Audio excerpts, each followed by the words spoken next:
Tons of voicemails, text messages, emails, you name it, I've gotten it today. Word got out on the street today that tomorrow they are going to be trotting out their mothball-infested Joe Biden to talk about some of the anti-gun executive orders that they have been chomping at the bit to put out. A lot of these anti-gun people are mad at Joe Biden and the Harris-Biden administration that they haven't acted soon enough or quick enough since they got in office to start banning guns and doing some of the anti-gun and anti-constitutional things that Joe Biden ran on. Joe Biden told you he was going to be doing all these things. They're expecting him to act. Let's face it, they did a lot of his bidding for him. They knew that he was a horrible candidate, yet they backed him, and now it's favor returning time. And it looks like they're going to do this tomorrow. What looks like is going to be things we're going to be talking about tomorrow, and again, I will put another video out, but just so you know, a lot of feelers out there, a lot of people who are talking about the rumblings coming from the White House. It definitely looks like it's going to be, excuse me, the 80% lower issue, which they're calling ghost guns. I'm going to use the quotes as much as I can when I say ghost guns, because again, that's a made-up term that the anti-gun movement has decided upon, but that's what they're calling them. It looks like that's going to be the main thing. Why? I don't know. They're not being used overwhelmingly in crimes. There's no epidemic of ghost gun use out there. Maybe it's low-hanging fruit to them, but nevertheless, it's going to impact a major part of the market. There's a lot of people who rely on that.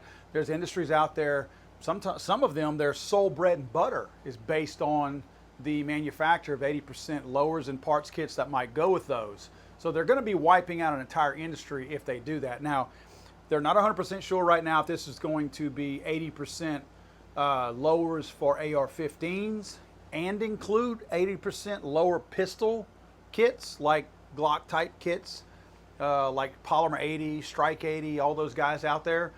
Right now, the word on the street is that they haven't decided that. Well, we know the White House has decided that, but word hasn't leaked out yet.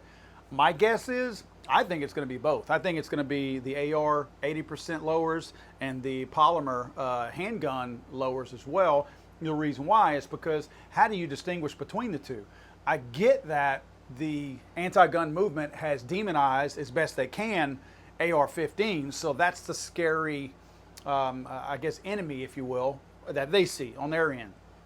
So maybe that's one way they delineate of why they chose 80% lowers on ARs versus the pistols, but there's no facts to back that up. Not that it matters because they never used facts before, but I'm thinking of it in terms of a logical approach. How do they convince the American public why they chose this? In other words, won't the Gabby Giffords of the country and the Everytown for crazy moms come forward and go, wait a minute, why AR pistols, or why AR 80% lowers? What about all these pistols out there? We want that too. So to me, the Biden administration has got to come up with an answer for that, and I don't think they've got one. So I think they're going to have to ban both. Now, I'm not saying I vote for that that's what I want. I'm just telling you what I think they're going to do. I know it's all hearsay, but look, you guys, a bunch of you are asking me what my thoughts are, what I'm hearing. A lot of us in the gun community have people out there, attorneys who work with Gun Owners of America, Firearms Policy Coalition, and all those guys who have inside people either at the White House or in DC, and they hear these things, and that's where we're getting a lot of our information from. Also look to see, it seems that if you notice, and we called this, all of us did, we all talked about this, I'm talking about viewers and myself, we all talked about this is what's going to happen. If you'll remember that Boulder killing that happened last week where 10 people were murdered by a Muslim extremist, well, he used a Ruger AR-556. It appears that it's an AR pistol from what they've said, and that means that a stabilizing brace was on there. So there's some rumblings that this, their new term is a concealable assault style weapon is what an AR pistol is with a stabilizing brace. In terms of them, they have made up a brand new term, and it sounds so scary. I mean, an assault style weapon sounds so evil already, but boy, when you throw in that word that it's concealable, oh my goodness, we can't own those. If it's concealable, my goodness, how can that be legal? I'm making fun. This is what's coming. So look for that also. Don't know if they're going to employ some executive orders with that as well. They very well might. They might ban them and say that, get the ATF involved and say this is going to be the new war cry of the ATF. Speaking of the ATF, David Chipman, who is an anti-gun wacko, he worked for, may still work for, the Giffords organization. You'll know the Gabby Giffords organization, and Mark Kelly Giffords, her husband, who parades her around and exploits her, even though she's very much handicapped now and mentally handicapped. He still parades her around to make money off of her. That organization that she has, actually Mark has, using Gabby's name, David Chipman either worked for them or continues to still work for them. David Chipman is who they have kind of christened as who the anti-gun movement wants to be the next director of the ATF. Now, Merrick Garland, your new DOJ, what am I trying to say here? Your new Attorney General, thank you. He's going to be there also. So my guess is Merrick Garland will be there, and the reason why he's going to be there is so he can introduce David Chipman, the Gabby Giffords person, as the new ATF director. So there we go. We got the full circle here. We got the anti-gun president, we have the anti-gun attorney general, and we have their new appointee of the anti-gun ATF. All going to be there together, celebrate, high five, circle jerk, all that good stuff. So all that's happening tomorrow. Now there's a slew of other things that may or may not be taking place. We don't know yet. These are just the things that we know are on the docket that they will certainly be talking about. I would say look to some of the other guys who are a little bit quicker on the trigger, no pun intended, on getting some of this news out tomorrow. I would recommend Guns and Gadgets. He does a tremendous job of getting news out quick during the day. Unfortunately, I'm not always able to jump on it quite so quick. However, I will be glued to the television and every other form of media tomorrow to try to get as much information as I can to get that out.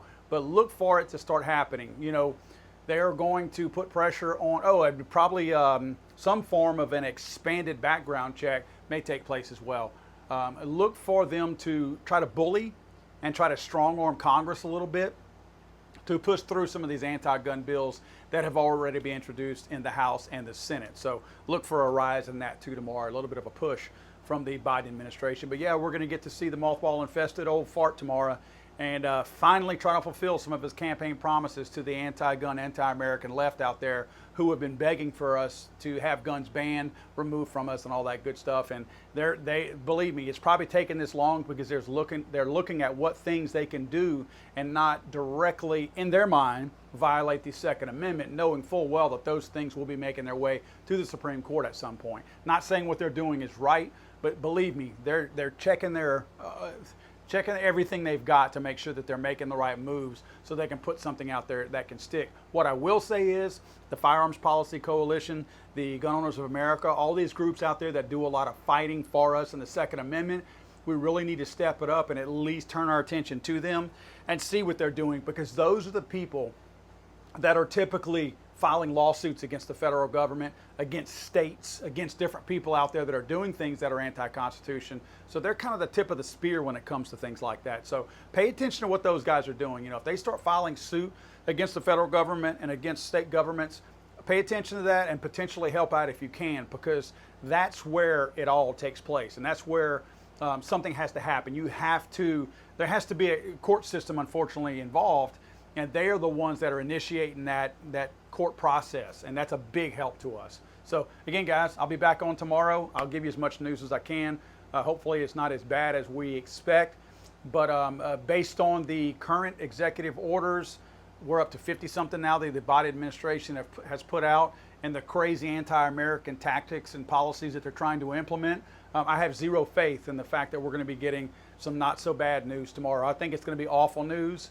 This is not fear-mongering. If you think it's fear-mongering, please unsubscribe from my channel. I'm okay with that. I'm not looking to entertain you guys. Just trying to spread some information out there, and I'm really concerned with what we're going to be hearing tomorrow, unfortunately.